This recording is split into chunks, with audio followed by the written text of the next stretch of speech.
Welcome to Cross-Border Tax Talks, where we discuss the latest trends in international taxation, from U.S. tax reform to the OECD's latest developments. I'm Doug McHoney, PwC's International Tax Services Global Leader. PwC's Pillar 2 engine, powered by Beacon, is a game changer for Pillar 2 modeling, provision, and compliance calculations. Built on a graph system utilizing over 20 years of international tax technology, this cloud-based centralized rules engine is developed by a team of Pillar 2 tax experts from around the globe. PwC's Pillar 2 engine is currently available as a service and is now available to license.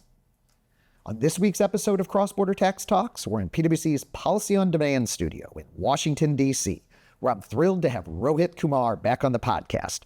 Rohit is co-leader of PwC's National Tax Office and a regular contributor to PwC's Policy on Demand news platform. Prior to joining PwC, Rohit was the Deputy Chief of Staff for U.S. Senate Republican leader Mitch McConnell. Rohit, welcome back to the podcast. Good to be back. So Rohit, we are going to skip the baseball talk. I know you're a big Red Sox fan, and a lot to talk about there, and our non-U.S. listeners, and frankly, many of our U.S. listeners have no interest in baseball, despite me still trying to convince everybody. Surprisingly, but nevertheless. Right. Yeah. So let's head straight into the U.S. election results, because we have a lot to talk about. Maybe if you can start by just summarizing what happened here in the U.S. at the federal level. Yeah, so look, I was admittedly a little bit surprised, not necessarily at the result, because you could sort of see the handwriting on the wall, but the speed at which the result was ascertained. So President Trump gets reelected, sweeps the swing states, so no question about his victory. And indeed, for the first time since 2004, a Republican presidential candidate appears to be on track to win the popular vote, which is not something that historically has been a common feature. The votes are still being counted in several states. California continues to underperform expectations in terms of how quickly they can count votes, but we appear to be on a trajectory for Trump to have won the actual outright popular vote. Not surprisingly, Republicans took the Senate. Looks like a 53-47 majority. A couple races are going to recount, but the history of recounts would suggest, several hundred votes might change, but not several thousand, and it would take more than several thousand at this point to change the outcome. So Arizona and Pennsylvania, notionally Arizona Democratic nominee won, Pennsylvania the Republican nominee won. I suspect that ends up holding. We end up with a 53-47 Republican-controlled Senate. The House will be the last to be officially adjudicated. Republicans have been are clear to take the majority in the House. They have 218 seats as we sit here today. There are several races still outstanding. Republicans lead in 4 of the outstanding races. So if they run the table on the existing leads that they have, that would put them at 222. That would put Democrats at public math, it's hard, 213, which would give Republicans a working majority of 4 votes. So 218 is a majority in the House. So if they actually do stick the landing at 222, that would mean on any given vote, 4 House Republicans could vote no, and Speaker Johnson, who will be the Republican Speaker of the House in 2025, would still command a majority. The math actually gets a little trickier than that, because President-elect Trump has picked a handful of House Republicans to serve in the cabinet. Right.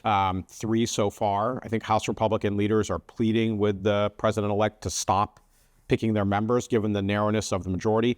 But to be clear, I said they have a 4-seat majority, so 4 vote no, and they still have 218. Right. That doesn't mean that if 3 or 4 or 5 House Republicans end up in the administration, that they somehow lose the majority. Remember, Democrats, if they win the races that they're leading, will end up at 213. Republicans will be at 222. So even if 4 or 5 House Republicans end up in the administration, that would maybe leave Republicans with 217 votes, but Democrats would still only have 213. And then there would be special elections. Yeah, and each state kind of has their own way. Each state has their own way of doing it. It's largely at the discretion, subject to some statutory constraints, largely at the discretion of the governor of the state to call the special election. So there are a couple seats in Florida that are being vacated for administration posts. You might expect Republican Governor Ron DeSantis to move rather quickly to fill those slots. One of the seats is from New York, Lee Stefanik, to be UN ambassador. Perhaps the Democratic governor of New York not as excited to schedule a special election quickly to help Republicans restock the chamber. But one thing just to remind the listeners and the viewers, House seats, vacancies in the House can only be filled by special election. Mm-hmm. Contra Senate seats, so Senator Marco Rubio from Florida has been nominated to be State Department Secretary of State. That seat will be filled by Governor DeSantis as an appointment that appointee, whoever it ends up being, will serve until 2026, and then there'll be a special election to fill out the remainder of Senator Rubio's term. So House races, House seats only filled by special election. That's constitutional. And those are only 2-year terms. Those are only 2-year terms. And Senate is normally 6 Normally year. 6, but when you get an appointment, you just serve until the next federal election, and then you run to serve out the remainder of the term. So that Rubio seat, by the way, someone gets appointed, serves until 26, has to face the voters in 26. His term would naturally expire 2028. So whoever gets appointed would run in 26, and if they win, potentially run again in 2028. And this is not uncommon. We see this regularly when appointments are being filled by gubernatorial selection. So we're going to get into some specific policy discussions, but does this mean now, because the Republicans control the House, both chambers of Congress and Senate, and with President-elect Trump being a Republican, does this mean that President Trump can do whatever he wants, Rohit? Well, no, he cannot do whatever he wants. It's still a constitutional democracy. Most of what he wants to do would require enactment of a statute, which means it's got to pass both the House and the Senate. Some things, we'll talk about this, some things can be done by simple majority vote in the House and the Senate, but those are very much exceptions to the rule. Everything in the House is simple majority vote. It's a majoritarian body. In the Senate, the default rule is you need a minimum of 60 votes, so 3/5 of the chamber, to agree if anything of significance is going to happen. Nominations are an exception to the rule. Those are done by simple majority vote, although that's a relatively recent development in the history of the Senate. And certain tax and spending measures can be done by simple majority vote, but they are narrow in scope. There are a host of restrictions that apply, both in terms of what can be in the bill, what are the revenue and deficit and debt consequences of the bill, and you can only do it a handful of times in any given year. It's not something you can do regularly. You get at most 2 or 3 bites at the apple. And historically, the Congress has never been able to do this more than twice in a given 2-year period. Right. And as you mentioned earlier, there are not 60 Republicans in the Senate. No, there are 53 Senate Republicans, which means to get to 60, you would need 7 Democrats. That doesn't mean, as a practical matter, hypothetically, you might imagine, well, there are 7 Democrats, 7 Senate Democrats would be required to get to 60. Could Senate Republicans go negotiate with 7 Democrats individually and get their votes for some transaction? But in the real world, that's not how it works. Yeah. There are not 7 Senate Democrats, say that 3 times fast. There are not 7 Democrats in the Senate who are interested in being picked off by the ones. There might be 1 or 2 who you could negotiate with, but if you're going to get more than 1 or 2, you're going to have to go through the Senate Democratic leader, and that involves a much bigger negotiation than just like, hey, what's it going to take to get you into this bill today? Right. All right. So let's get into some of the specific policy issues. I want to start with tariffs, because many believe that this could have the biggest impact on multinational businesses and, frankly, the global economy. First of all, can you explain why tariff policy is easier for a U.S. president to implement than tax policy? Yes, it is easier because Congress, by statute, over the last roughly 100 years, in several different statutes, has delegated a significant amount of authority to the executive to impose tariffs more or less unilaterally. Sometimes it requires an investigation under Section 301. Other times it requires just a declaration of national security or national emergency, which the courts have typically provided a fair bit of deference to the executive. If the executive says this is a national security-driven decision, the courts are not... They don't never look behind that, but they are a little bit loath to second guess the executive branch on what is or is not a national security threat. So as a result of a panoply of statutes, like several statutes, not just one, but a handful of statutes, Congress has given the president a lot of authority to impose tariffs. Now, there are real questions, serious questions about whether or not the statutes that exist today, setting aside what a future Congress might grant, but that the statutes that exist today, could President Trump or any president impose blanket tariffs, 10, 20%, whatever the number is, on every country that sells product into the United States? That would be an untested use of the authority. That's not to say that it wouldn't eventually withstand scrutiny, but I would expect, I think we should all expect, should President Trump actually make good on the promises that were made on the campaign trail to impose broad-scale tariffs on every country exporting to the United States, we would expect that to be challenged in court. Open question about whether or not the courts would think this would be a valid exercise of authority or an invalid exercise of authority. I will say, though, with respect to anything China, so the sort of campaign promise, if you will, on tariffs was kind of had 2 components. 10 or sometimes 20% on every country that sells into the U.S. China got singled out on the campaign trail for 60% tariffs on everything that China exports to the United States. On China uniquely, there's probably firmer authority to make a national security argument about exports from China to the U.S. China is widely viewed, both on Capitol Hill and broadly speaking, as a strategic competitor with the United States. Long-term, maybe presents the greatest threat to the dominance of the U.S. in the global scene. And so historically, you've seen presidents have pretty wide authority with respect to China. Indeed, President Trump had a series of tariffs that were imposed on Chinese exports to the United States in the first term.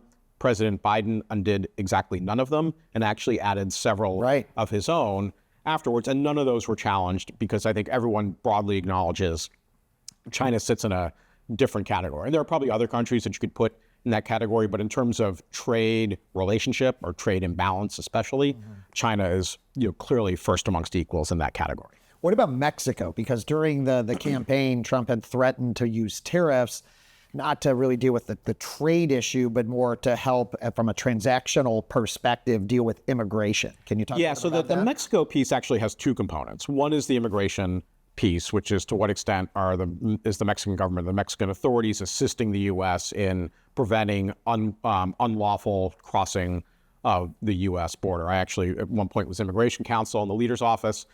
So this is called entry without inspection is the formal term, but that obviously happens is happening broadly. So to what extent can Mexico help facilitate a sort of a strengthening of border security at the southern border, Texas, Arizona, New Mexico, and California? There's another component, though, which is post-USMCA, which is something that was negotiated under the first Trump administration. It has come to the attention of lawmakers and President-elect Trump that this is back to China, several Chinese companies, state-owned and otherwise, are building facilities in Mexico to take advantage of the lower tariff rate or in zero tariff rate in many cases on exports from Mexico to the U.S. So maybe some of this is viewed as shipments from China that are going to Mexico and they're slapping a Made in Mexico sticker on it and shipping across the U.S. That probably is not really what's happening and wouldn't actually be allowed under the rules. I'm talking about like actual genuine building plants, manufacturing in Mexico, taking advantage of the reduced tariff rates. And lawmakers, certainly Republican lawmakers and President-elect Trump, have figured out that this is happening. They are not excited about this development. They did not envision that as a part of this free trade agreement with Canada and Mexico, that it would facilitate Chinese investments legitimately happening, I think broadly speaking, within the confines of the agreement, that Chinese companies would end up being beneficiaries, even indirect beneficiaries of this agreement. And again, as I said, anything China, direct tariffs on China, that's, I think, broadly speaking, within the president's authority. But the politics of China on Capitol Hill, this is actually one of the few things that unites the two political parties, which is, skepticism bordering on hostility about any sort of U.S.-China relationship, even though in sort of maybe behind closed doors, there's an acknowledgement that delinking the U.S. economy from the Chinese economy is not something that would be feasible, certainly not feasible in any kind of near-term way. This would be, if this was going to happen, this would take several years, perhaps longer, to disentangle the depth of the economic relationship. And it's not even clear that that's what lawmakers want. I think what's animating lawmakers, some of it is national security in a sense that China is a strategic competitor in the long run, and some of it is very much a perception that the Chinese government doesn't play by the rules, for lack of a better term, that there are all these non-tariff barriers to exporting into the Chinese economy. And, that lawmakers are like, well, we need fairer terms of trade and tariffs, and denying Chinese companies the benefits of even USMCA is one way to create leverage in a negotiation about, a more even relationship is certainly how I think U.S. lawmakers care about it. All right, so let's move from tariffs now into tax policy.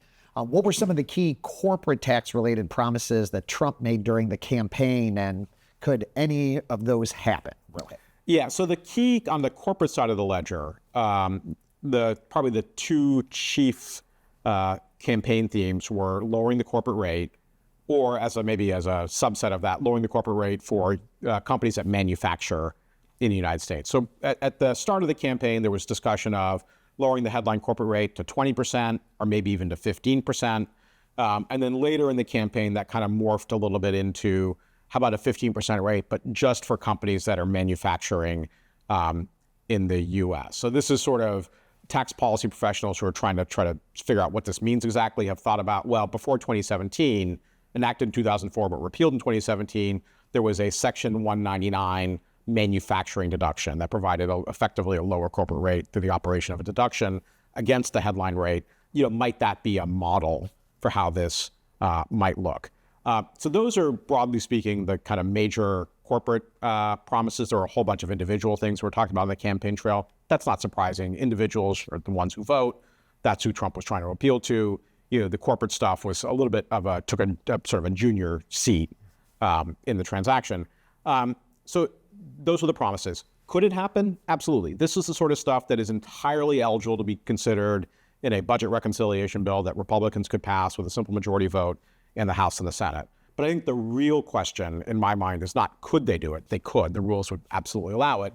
The real question is, given the scale, given the state of the federal budget picture, the size of the national debt, given the scale of the provisions that are expiring already at the end of 2025, is there going to be the political will to expend precious revenue on lowering corporate taxes? Yeah, so let's talk about that, because 2025 is a big year for U.S. tax policy. And we knew this when the Tax Cuts and Jobs Act was enacted during the first Trump administration. And specifically, what's at stake with the international provisions from the Tax Cuts and Jobs Act? And obviously, this relates to the other provisions of the overall deficit, but including GILTI, our foreign direct tangible income beat, et cetera. Yeah, so those provisions, as written in 2017, were permanent. The structure is stable. There's nothing about the structure that the broad structure that changes. But in order to make the numbers work, to make the revenue math work, to comply with the rules that exist around budget reconciliation, this tool that Republicans used in 2017 and are very likely to use again in 2025, they needed some delayed tax increases, right? And several of those delayed tax increases show up on the international side of the ledger. So the GILTI rate goes up at the end of 2025. The FDII rate, which mirrors the GILTI rate, the FDII benefit goes down as a result to keep those two linked together. We can have a separate conversation about whether that linkage is likely to persist or they're going to break it at some point. And the BEAT regime gets tougher, the rate goes up, and the sort of preferential treatment for business credits goes away. All of these were done not because lawmakers in 2017 thought, well, one set of policies are good for the first 8 years, but after that, we need a different set of policies. Right. This was entirely a math question, right? And they made what they thought were some very hard choices that they sort of hoped and believed and prayed that wouldn't actually come into effect, that a future Congress would turn these delayed tax increases off. They made that bet across several versions. So far, that bet has not paid off.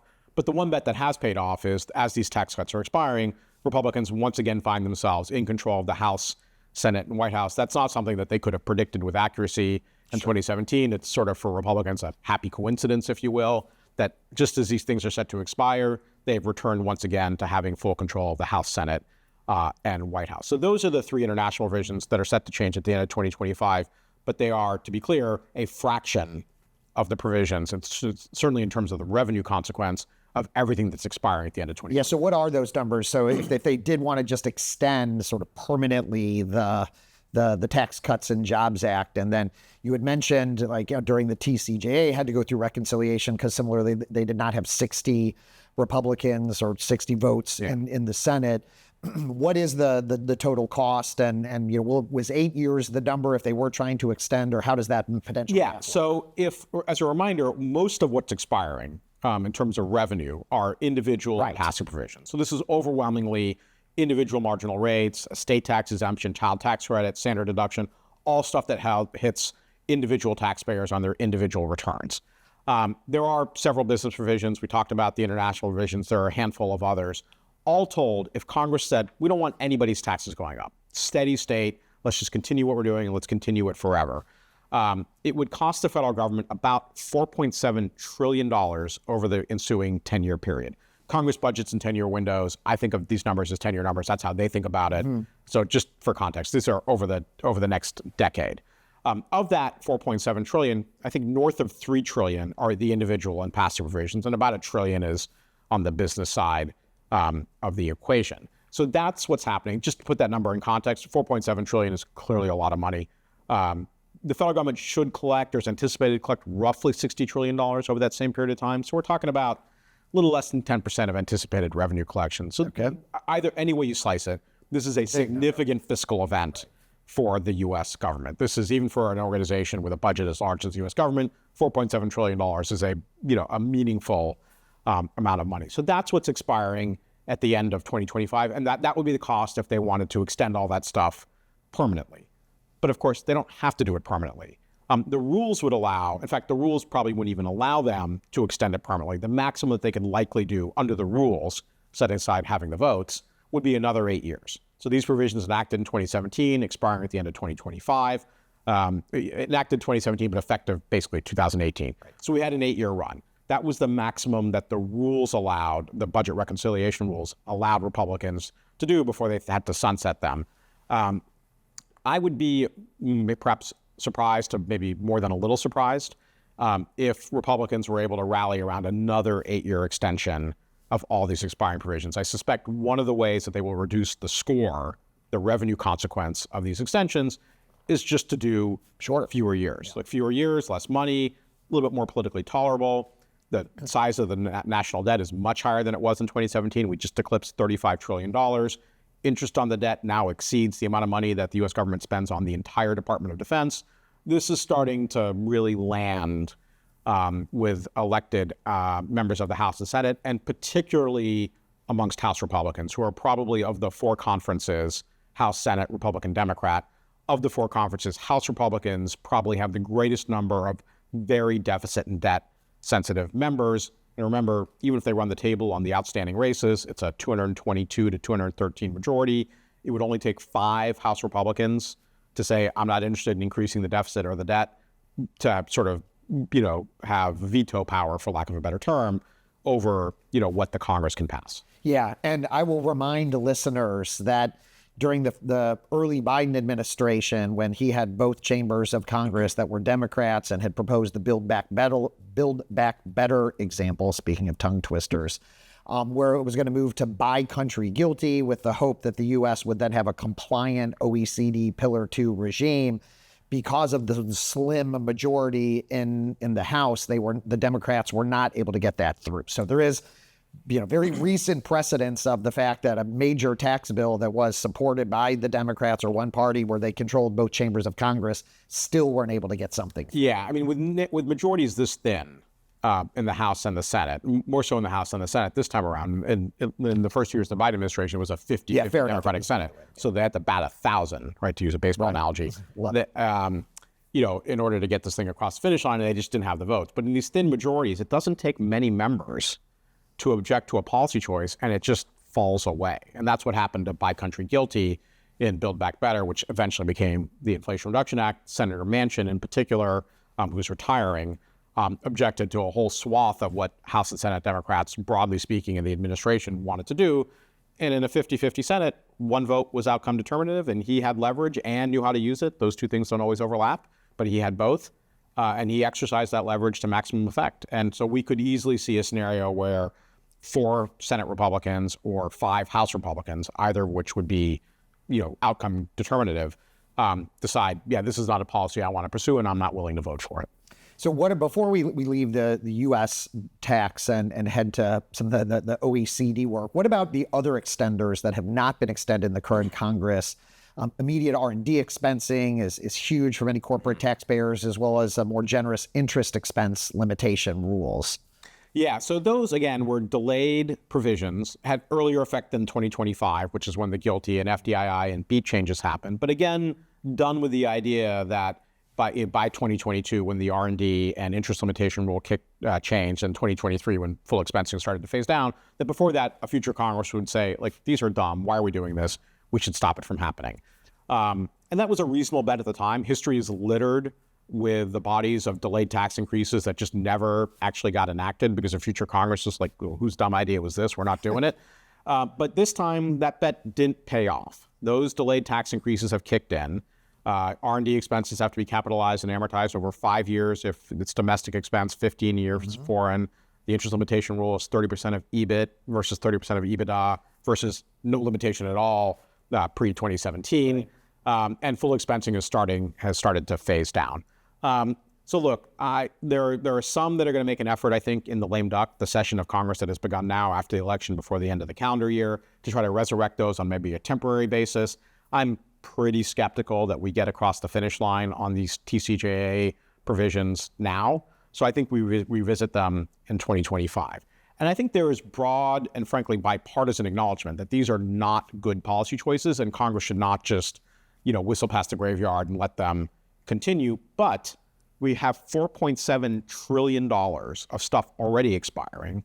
There are perhaps several trillion dollars, depending on whose math you believe, of additional tax relief proposals that President-elect Trump talked about on the campaign trail. And these things will have been expired or be phasing down for 4 years, 3 years in the case of bonus, 4 years in terms of interest and R&D by the time we get to the end of 2025. So they are going to have to fight for a seat at the political table to get extended. I think there is a desire to do something there, but they will have to figure out, how much revenue can they allocate to this? Is there a way to make it self-financing? Instead of 30% of EBIT, could we do 20% of EBITDA? Does that make the numbers work? I mean, those are the sorts of things that they're thinking about. I don't think they've made any decisions because, the leadership is making first contact with the new members this week. So they need to get a sense of, well, how much of this can we deficit finance? How many years do we have to do for everyone to be happy? And then you can figure out, okay, what other revenue raisers do we need? And what other revenue-losing choices can we make maybe on the business side? There are a lot of dials that they can. There are levers that they can. Yeah, a lot of dials, a lot of levers, and they can be spun a lot or a little. Right. And that's the puzzle that they have to put together at some point between now and the end of next year. All right. So let's move now to international tax policy. And I'm interested in your view of what this election result means for the OECD pillars. Yes. So let's start with Pillar 1. Yeah. Look, I think Pillar 1 was already in tough shape, in a bipartisan way, in tough shape on Capitol Hill, and nothing. I think that's being generous. Yes, yes. I'm trying to be gentle here for the Pillar 1 fans in the audience. And there's nothing about the election results that should make anyone more optimistic about the U.S.'s willingness to assign or ratify a multilateral instrument that incorporates the Pillar 1 agreement. A Pillar 1 agreement that, by the way, isn't actually complete. It's not clear if it will ever be complete or who's going to sign it or if the U.S. is going to sign it. And even if the U.S. hypothetically did sign it, which I'm somewhat skeptical of, I think most of the rest of the world has figured out there are probably not 67 votes in the United States Senate to ratify this thing. So maybe we start saying the quiet parts out loud, or we say the quiet parts out louder. This is not happening.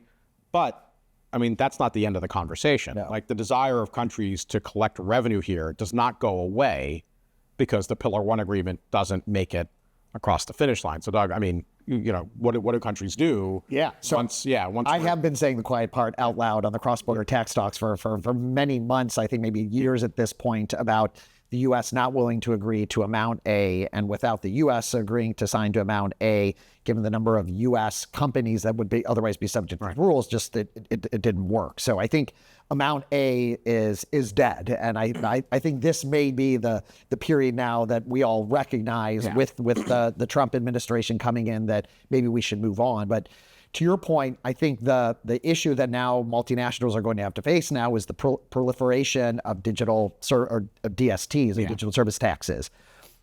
And focusing on those big tech companies and sort of really what was designed for Amount A, we now have DSTs. And then, of course, the issue with DSTs is we saw this during the first Trump administration when the French had proposed or enacted actually a DST against the U.S., and then there were tariffs. So it will be interesting to see if the Trump administration takes a similar approach during the next administration to go after some of these DSTs. And I will remind you, Rohit, Canada has already enacted DST, which I think was shocking to many of us. And the Biden administration has been very quiet with respect to that. It is enacted law, and that's just one example of a major trading partner. And there are a number of others that have enacted DSTs. Yeah, the interesting thing about the tariff response to DSTs is, on the one hand, if you're a government that's considering actually imposing DSTs or collecting for a tax that's already on the books, you might say, well, the reason I wasn't going to do that was because I was worried about a tariff response. But if the administration is promising tariffs regardless of my DST behavior, kind of I might as well do it, right? I might as well get some DST revenue out of this. I'm going to hit with tariffs one way or the other. So that might be one way that a country approaches it. But of course, there's another way to think about it, which is that tariffs aren't binary. It's not a light switch. It's on or off. Tariffs are a dial. And it's entirely possible that every country gets X percent, but DST imposing countries get X plus percent, right? And so that's the other way to think about it. And this will depend a lot upon how the incoming administration wants to message this, what conversations they want to have with DST curious or DST imposing and soon to be collecting perhaps countries about, hey, by the way, everybody's getting 10, but if you do on this road, you're going to get more than 10, or everyone's getting 20, but you're going to be eligible for especially derogatory treatment to the extent that we think you're engaging in extraterritorial taxation that unfairly discriminates against U.S. headquartered companies. Which we'll come to with Pillar 2. But before we go there, just to tie in this tariffs conversation with respect to the DST, as well as some of the retaliatory tariffs with DSTs, but some of the general tariffs that we started the conversation with, and this 4.7 trillion deficit, any revenue generated from the tariffs, does that potentially go into the bucket with respect to the 4.7 trillion to the extent that the Republicans and the Trump administration want to make corporate tax law changes? How do those numbers? Yeah, so officially, if it's done by executive authority, it doesn't account for official budget scoring purposes. But, official is one thing, political is another. Okay. So it's possible, this is really kind of a where there's a will, there's a way kind of moment. If House and Senate Republicans would like to count the tariff revenue towards the total, politically they can message that. They can say, yeah, I'm voting for a budget reconciliation instruction that notionally allows a tax bill to increase the budget deficit by, I'm making up a number, $3 trillion. But over here, I know that there are $1 trillion or $2 trillion or whatever the number is of tariff revenue. It's not in the bill. It doesn't account on the official score sheet. But if we look at, economic policy holistically, this is really only increasing the budget deficit by $1 trillion because there's a couple $1 trillion of tariff revenue sitting outside this transaction, but it's real, and I'm prepared to count it towards the total. So this would be if they want to count it, if they want to believe it, and I'm not saying it's totally fictional. I mean, I think these tariffs are going to be real, and they're going to collect real money. So this is more a political question. It doesn't count officially. If they don't vote for it, if it's not in the bill, it doesn't show up on the official score sheet. But, these are elected officials. They're politicians. They don't have to be bound by the official score sheet. They can politically accept that as an offset. They can adjust the numbers on the official score sheet to reflect that acceptance or belief and make the math kind of work. But that's a political conversation that is frankly happening right now. Every conversation I've had with a Republican tax writer or staff member, at some point we end up talking about tariffs and do they count? How would they count? What would it take to get them to count to help pay for the tax bill that's coming? Got it. Okay, so let's move back to the pillars. So Pillar 1, I can't even call it on life support. I think Pillar 1's dead, but I've been saying that for a while, and everybody's still talking about it. So let's move to Pillar 2. What is this? What does the Trump administration potentially do for Pillar 2? I mean, I am pretty skeptical that in a Trump administration, Republican House, Republican Senate, that the U.S. is going to make dramatic changes to its international or its GILTI regime to comply with the OECD model rules. That just doesn't seem the way that they are wired. Remember, Democrats wanted to do this when they had the House, Senate, and White House and couldn't. Yeah, they failed. They failed. It would be very difficult for a Republican House, Senate, and White House to do something that Democrats wanted to do but couldn't do because they didn't have the votes for why? To comply with a bunch of rules that the OECD and the EU would like the U.S. to adopt here, right? Or put differently, if we don't do it, then some foreign governments are going to be unhappy with us. I mean, foreign governments being unhappy with the U.S. might be a feature, not a bug, for the incoming administration. It might be, it falls into this broader conversation around tariffs and the like. So I think U.S. adoption seems remote.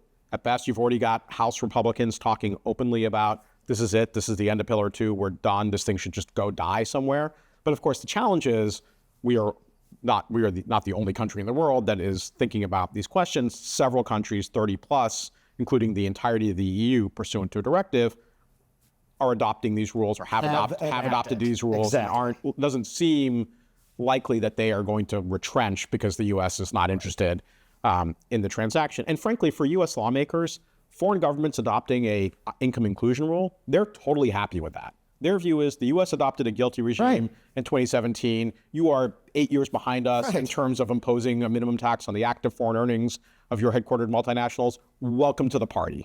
Right? We welcome you with open arms. Now, why they picked a tax base based on financial accounting principles and that remains a question. Remains a question, but the QDMTT is similarly, right? That is just a tax based on local earnings. It is, although there was a little bit of unhappiness on Capitol Hill, a little to a lot, depending on who you ask, about the way in which the ordering rules evolved, post-model rules through administrative guidance that put the QDMTTs ahead of the GILTI regime in terms of who collects, which the official estimators on Capitol Hill, the Joint Tax Committee, has said, look, relative to a non-Pillar 2 world, and certainly relative to a world before QDMTTs kind of cut the line in the minds of U.S. lawmakers, the U.S. is going to lose about $120 billion of revenue largely because QDMTTs are now stepping in front of GILTI in terms of who collects the revenue first. So there's some unhappiness about it.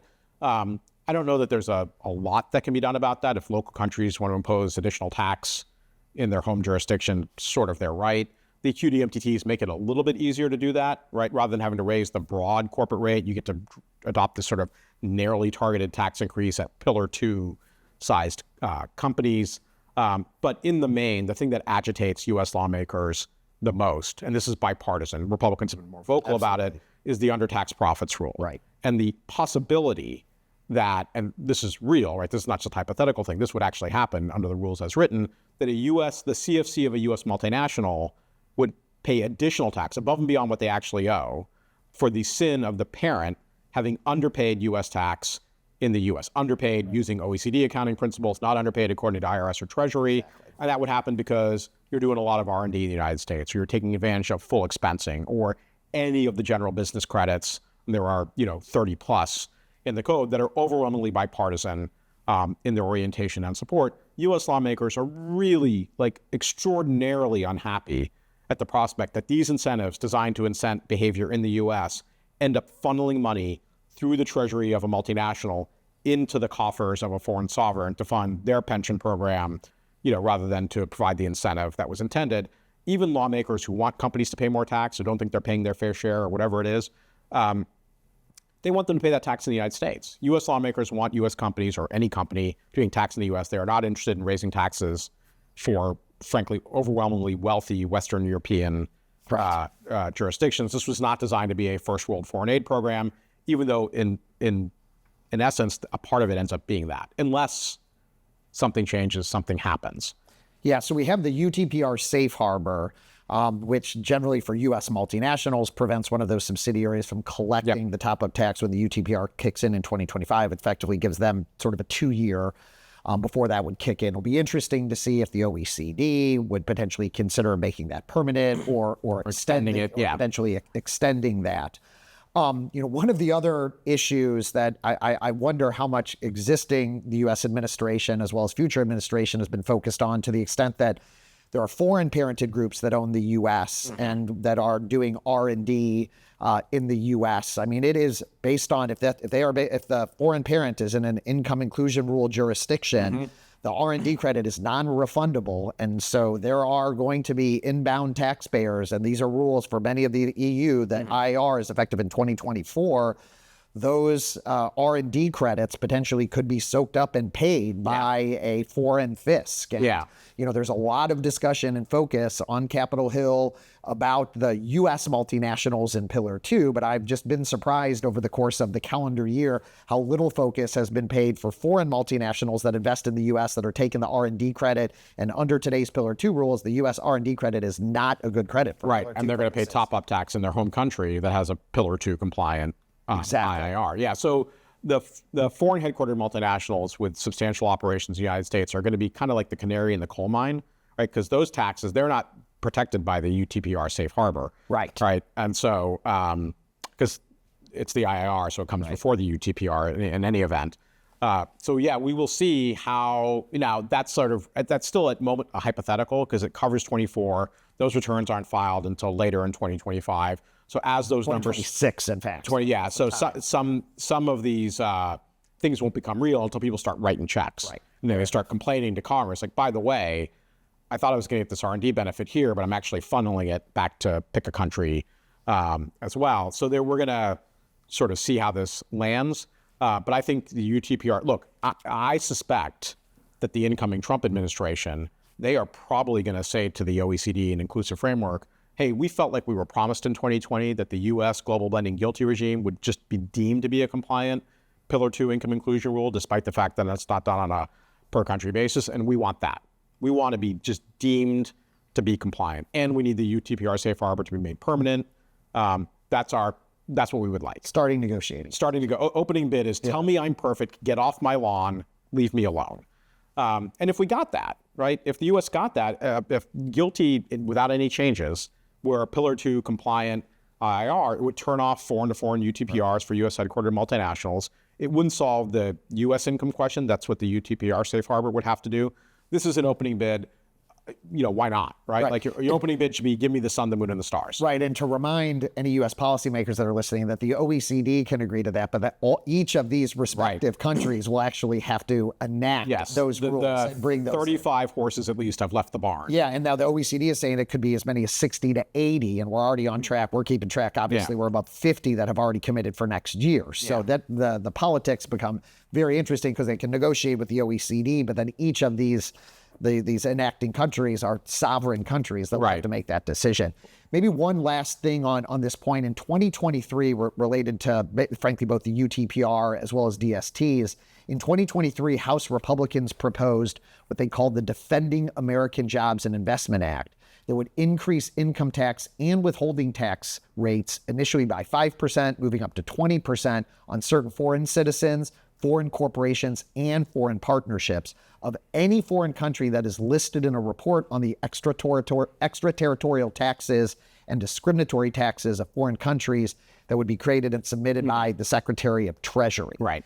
That when that was proposed, it had absolutely no chance of going anywhere, right? With a Democratic president and Senate. So, Rohit, should our trading partners and others be worried about that? Is that something like that the Republicans could kind of take off the shelf and then use that maybe as part of this opening? Yeah, and it would raise revenue. And it would help pay for the extension of the tax cuts that are expiring at the end of 2025. And they are starting to talk about that, quietly and perhaps less quietly. Now, to me, though, it's very much an open question about whether this would have the votes in the Senate, House and Senate, thin majorities.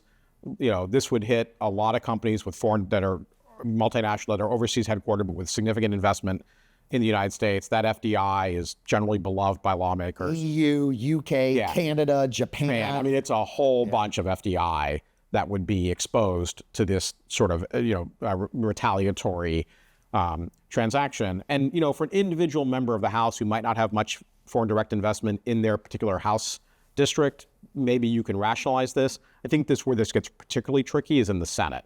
I think about the senators on the Finance Committee representing states like North Carolina and Texas, South Carolina, and the like. A lot of FDI in those states. Very much now, look, if I'm a Republican senator from those states, I could probably, if I wanted to, rationalize it as I don't really want to collect the revenue. I don't really want to impose this tax. I want to dissuade foreign jurisdictions from engaging in discriminatory taxes against the U.S. This is entirely within the foreign sovereign's ability to control. You don't want to have your multinationals hit by this tax. Don't engage in tax violence against U.S. headquartered multinationals. And this is really DST-oriented and UTPR-oriented. Those are the two things that really irritate U.S. elected officials. The IIRs go forth and prosper. QDMTTs, a little grumbling about the ordering rules, but you do you. Right. It's really the UTPR and the DSTs, because those are the places where the U.S. lawmakers, not entirely legitimately, by the way, see an invasion of the U.S. tax base by a foreign sovereign, and they do not, to be clear, do not appreciate that. All right. Well, we're going to leave it at that. This was a great conversation, and as these developments occur, we'll certainly talk about it here on the Cross Border Tax Talks podcast. There's going to be no shortage of things for me to talk about on the podcast over the next couple of years. So thanks for coming on, Rohit. Sure. So thanks for tuning in to this week's episode of Cross Border Tax Talks. Thank you, Rohit Kumar, co-leader of PwC's National Tax Office. I'm Doug McHoney, PwC's International Tax Services Global Leader. Stay tuned for another exciting edition of the Cross Border Tax Talks podcast.